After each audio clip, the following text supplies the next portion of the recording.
Students, class 8 में हमने chapter start कर दिया था अंडरस्टैंडिंग लॉज, और मैंने एक छोटी सी स्टोरी भी बताई थी और एक्ट के बारे में भी बताया था जो घरेलू हिंसा के लिए था कि किसी के साथ भी घर में किसी भी प्रकार का वायलेंस हो आप उसके खिलाफ आवाज उठा सकते हो। उससे रिलेटेड एक स्टोरी दे रखी है। तो दो वीमेन है जो आपस में बात कर रही है और पास में न्यूज़पेपर भी पड़ा है। इसमें एक लेडी है जो दूसरी लेडी से बात करते हुए कह रही है, Sajiya did you read today's newspaper, isn't it great day for women. यानी कि क्या तुमने न्यूज़पेपर पढ़ा है और तुम्हें नहीं लगता है कि ये वीमेंस के लिए बहुत ग्रेट डे, यानी कि वीमेंस के लिए इतना अच्छा मतलब एक्ट निकला है कि महिलाओं के साथ अब किसी भी प्रकार की हिंसा नहीं होगी, किसी भी प्रकार का बुरा व्यवहार नहीं होगा। फिर सेकंड लेडी वापस बोलती है, not just women, violence free homes will benefit everyone. उसने कहा कि सिर्फ महिलाओं के लिए नहीं, ये जो एक्ट बना है ये वायलेंस फ्री मतलब हर जगह घर बाहर कहीं पर भी महिलाएं अब सेफ है, अब उनके साथ बुरा व्यवहार नहीं होगा। Kusum isn't take such a long time to get this law pass. लेकिन ये जो एक्ट पास हुआ, क्योंकि हिंसा आज से नहीं हो रही है, ये जो वायलेंस है वो बहुत पुराने टाइम से हो रही है, लेकिन लोगों को समझ अब आने लगा है, एक्ट अब बना है, तो ये बहुत लंबा टाइम पीरियड ले लिया। In fact it began with establishing the need for a new law. अब तो और भी नए लॉ की जरूरत है ताकि स्ट्रिक्टली इसको फॉलो करें, क्योंकि सिर्फ एक एक्ट पास होना या बिल पास होना काफी नहीं होता है। जब तक लोग उसका इम्प्लीमेंटेशन नहीं करेंगे, जब तक लोग खुद जागरूक नहीं होंगे, तब तक कोई मतलब नहीं होगा। Kusum and Sajiya work for a women's organization. ये दोनों जो लेडी आपस में बात कर रही थी, ये दोनों वीमेन ऑर्गेनाइजेशन की एक मेंबर है। They remember the journey of how the protection of women from domestic violence act got pass.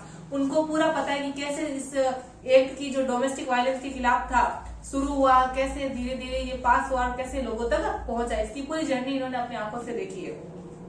April 1991, a typical day at their office. अब एक पुरानी बात याद करें दोनों महिलाएं बैठ के कि जब उनके पास कोई केस आया था, क्योंकि वो कौन थी, तो वीमेन ऑर्गेनाइजेशन की लेडीज थी, तो उनको पता था उनके सामने क्या है, ऑर्गेनाइजेशन में क्या होता है, जो महिलाओं के साथ बुरा व्यवहार होता है उससे रिलेटेड लोग आते रहते हैं और उनके केस वगैरह वो सुनते हैं और उनके लिए वो फिर वो उनके कह सकते हैं फेवर में अपना स्टेप लेते हैं, उनके लिए आगे बढ़ते हैं। तो वैसे ही पुराना एक किस्सा याद कर रहे थे जो 1991 अप्रैल की बात है। दो महिलाएं आई थी, एक महिला ने बोला, I need advice, my husband beats me up. मुझे एडवाइस चाहिए क्योंकि मेरा हस्बैंड मुझे बहुत मारता है। I haven't told anyone so far, मतलब बहुत लंबे टाइम से मैंने ये बात किसी को नहीं बताई है और मैं अपनी ये जो बात है, ये अपने साथ जो बुरा व्यवहार हो रहा है वो अपने मन के अंदर दबाए बैठी हूँ। आई फील सो असेम्ड, मुझे बहुत शर्म आती है। I can't go on like this any more but I have nowhere to go. मतलब मैं अब ये सब सहना नहीं चाहती, लेकिन मेरे पास ऑप्शन नहीं है, मैं जाऊं तो जाऊं कहाँ पर, और इस घर में अगर मुझे रहना है तो मुझे घरेलू हिंसा सहन करनी पड़ेगी। फिर दूसरी लेडी है वो आई, उसने कहा, I am being ill treated by my son and daughters in law. यानी कि मैं अपने बेटे और बहू से मतलब बहू के दुर्व्यवहार से बहुत ज्यादा परेशान हूँ। मेरा बेटा और मेरी बहू मेरे साथ बहुत बुरा व्यवहार करती है।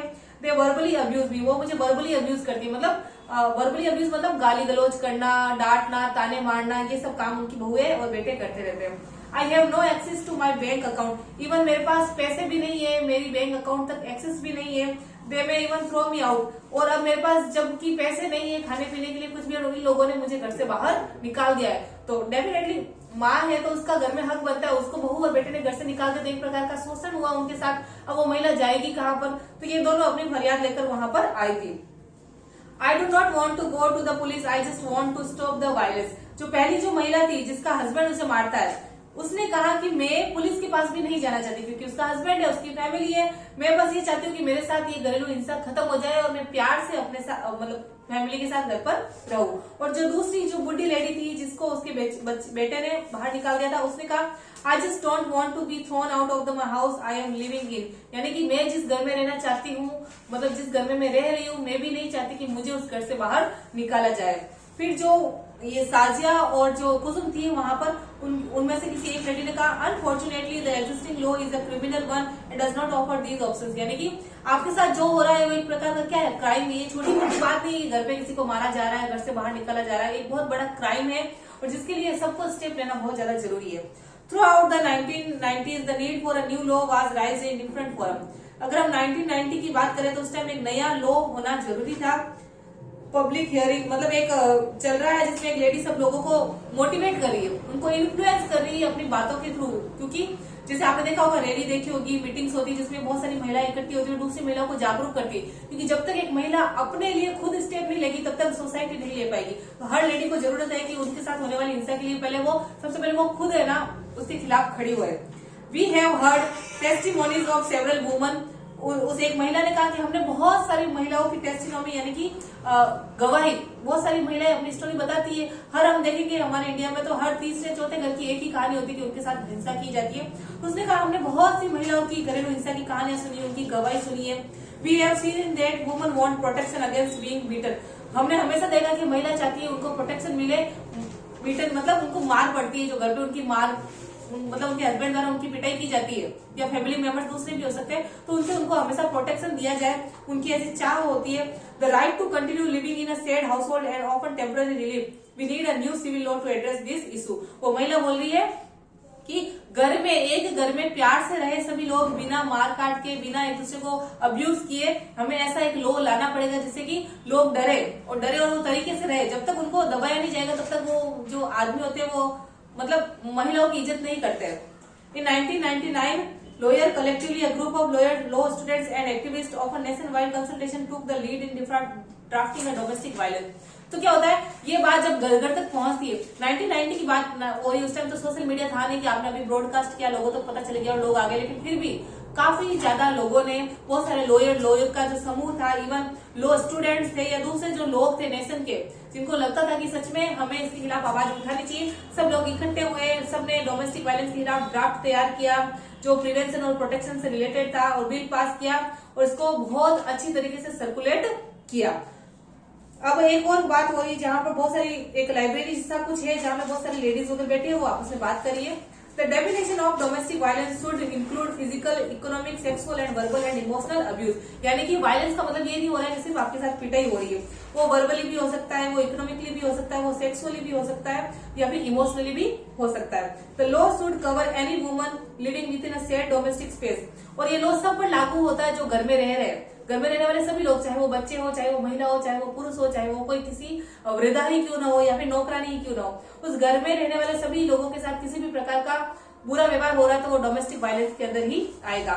They should be protected from being evicted from the shared household। और उनको प्रोटेक्शन मिलना बहुत ज्यादा जरूरी है। लेकिन what about some monetary relief. तो एक लेडी ने बोला कि मॉनेटरी रिलीफ का मतलब होता है मौद्रिक मूल्य। जैसे होता है ना कि घर में जो पैसे है उस पर सभी का अधिकार होता है, बच्चों का होता है तो वाइफ का भी होता है। लेडीज माना जाता है कि ये लेडीज का हाउस नहीं है तो उनको आराम से इजीली बाहर निकाल दिया जाता है। कभी आपने ऐसा थोड़ी ना सुना होगा कि महिला ने अपने हस्बैंड को घर से बाहर निकाल दिया, मेरा घर है। तो मोस्टली लोग मानते हैं कि उसकी प्रॉपर्टी पर सिर्फ आदमियों का अधिकार होता है, पुरुषों का अधिकार होता है, उसके बाद उनके बेटों का अधिकार होता है। तो इस चीज से रिलेटेड भी एक लॉ होना चाहिए ताकि लोगों को पता चले कि प्रॉपर्टी सबकी है। Meetings were held with different organisation. तो इससे इस मुद्दे को लेकर अब हर जगह मीटिंग्स होने लगी। The women's movement want to a new law on domestic violence. अब जब मीटिंग हो रही थी तो मीटिंग में कुछ बड़े बड़े अफसर थे, उनमें से किसी एक लेडी ने कहा कि महिलाएं चाहती है कि डोमेस्टिक वायलेंस पर एक नया लॉ बने। The government should introduce in a parliament should. और गवर्नमेंट को जल्दी, क्योंकि लॉ कहाँ बनते हैं, हमने अभी अंडरस्टैंडिंग लॉ पढ़ा था, लॉ कहाँ बनते हैं, लॉ बनते हैं पार्लियामेंट में, लोकसभा में। कैबिनेट मिशन होता है, कैबिनेट मीटिंग होती है जिसमें प्राइम मिनिस्टर भी होते हैं, प्रेसिडेंट भी लो पार्लियामेंट के ही मेंबर है। तो ये सब मिलकर लॉ पास करते हैं, लॉ बनाते हैं, और सबका उसमें कह सकते हैं कि सब ज्यादा से ज्यादा वोटिंग होनी जरूरी है तभी वो लॉ बनता है। तो उन्होंने कहा कि ये बात हमें जल्दी से जल्दी पार्लियामेंट तक पहुंचानी पड़ेगी। Finally the bill was introduced in parliament इन 2002। तो फाइनली वो बिल पास हुआ, पार्लियामेंट तक पहुंचा, पार्लियामेंट के पास गया कब, 2002 में। The bill has none of what we have been suggestion. तो बिल में ऐसा कुछ नहीं है जिसमें हमें सजेस्ट करने की जरूरत पड़े, मतलब बिल अच्छा सा था, उसने सब चीजें सही दी। We must oppose the bill in its present form. लेकिन हमें इसका मतलब अपोज, इसका कह सकते हैं, इसके खिलाफ प्रोटेस्ट करना चाहिए एक फॉर्म में। कौन सी form? Let's have a press conference. We could also start an online petition. चलो हमें एक प्रेस कॉन्फ्रेंस करनी चाहिए और इसके बारे में सोचना चाहिए। Several women's organisation, national commission for women made submission to the parliamentary standing committee. अब बहुत सारी जो महिलाएं, एक ही ऑर्गेनाइजेशन तो नहीं था जिसमें कि ये कुसुम वगैरह थी, ऐसे बहुत सारी महिलाओं के ऑर्गेनाइजेशन होते हैं, नेशनल कमीशन होते हैं महिलाओं के। तो सब मिले और सबने मिलकर एक कमेटी बनाई और एक मीटिंग ली। Esteemed members of the parliamentary standing committee, the president bill must be changed। अब उन्होंने मीटिंग हुई और मीटिंग में उन्होंने कहा कि ये जो प्रेसिडेंट का जो बिल बना है डोमेस्टिक वायलेंस रिलेटेड, उसमें कुछ ना कुछ क्या होने चाहिए, चेंजेस होने चाहिए। यानी कि इससे आपको एक और बात पता चलेगी कि वो सिटीजन्स जो होते हैं लोग, उनके पास एक और राइट होता है, सब कुछ गवर्नमेंट के हाथ में नहीं होता। अगर गवर्नमेंट ने कुछ अच्छा बनाया है तो डेफिनेटली आप उसको एक्सेप्ट करो, पर अगर आपके हिसाब से वो सही नहीं है, 1% 2% नहीं, अगर इतना मतलब ह्यूमन की संख्या कितनी ज्यादा है, सबको अगर उससे प्रॉब्लम हो रही है तो आप गवर्नमेंट के खिलाफ भी प्रोटेस्ट कर सकते हो, उनके खिलाफ भी आप सुप्रीम कोर्ट का दरवाजा खटखटा सकते हो। ये हमें डेमोक्रेसी में राइट्स मिलता है हमारे इंडियंस को, और दूसरी जो भी कंट्री है सब में मिलता है। ये हमारा कॉन्स्टिट्यूशन दे रखा है जिसमें ये सारी बातें लिखी हुई है।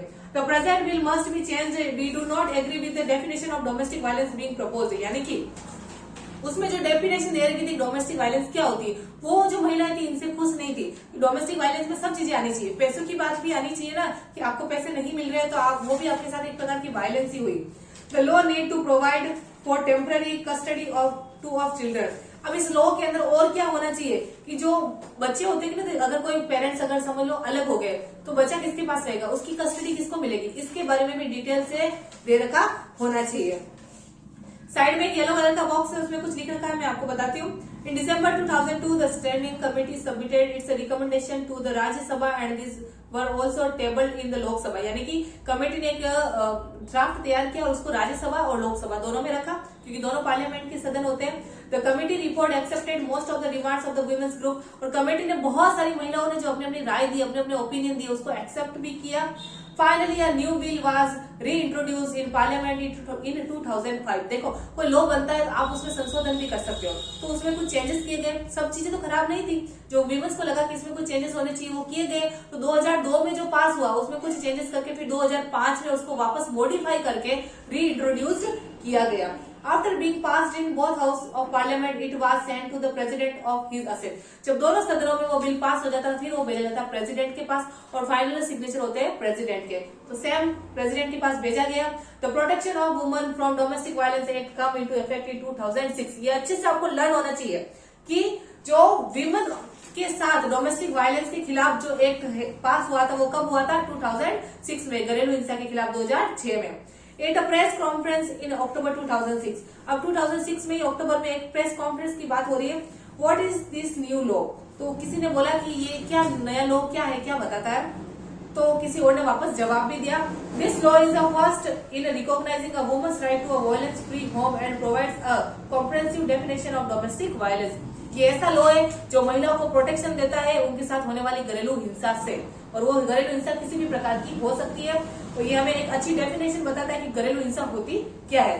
This is a civil law and at providing relief to millions of women. ये एक ऐसा लॉ है जो सभी लोगों पर लागू होता है, और ये काफी हजारों महिलाओं, लाखों महिलाओं को एक रिलीफ देता है ताकि उनको प्रोटेक्शन मिलता है। वरना क्या होता है, सब अपनी मनमानी करेंगे सारे मर्द और महिलाओं को मारेंगे। तो ये लॉ की वजह से काफी सारे लोग हैं जो अभी उनको पता है कि अगर हम इस लॉ के अकॉर्डिंग नहीं चलेंगे तो हमें कभी भी सजा हो सकती है, महिलाएं हमारे खिलाफ आवाज उठा सकती है।